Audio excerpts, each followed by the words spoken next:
In this video, I will show how you can make Modi Darktone Lightroom mobile preset. You can download this preset for free via the link in the description. But before that, the file is protected by a password.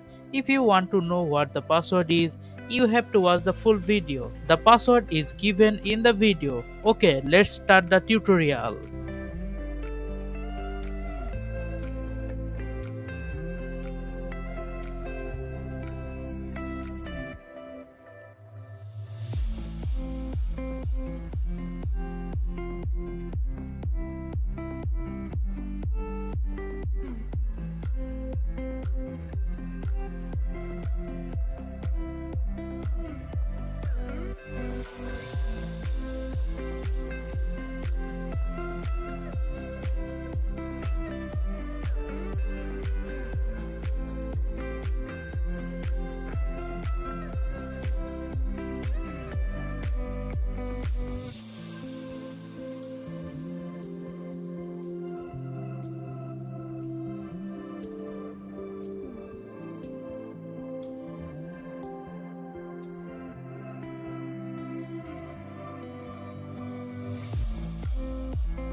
How was the tutorial? Tell me in the comments. Please like, comment and share this video with your friends and family.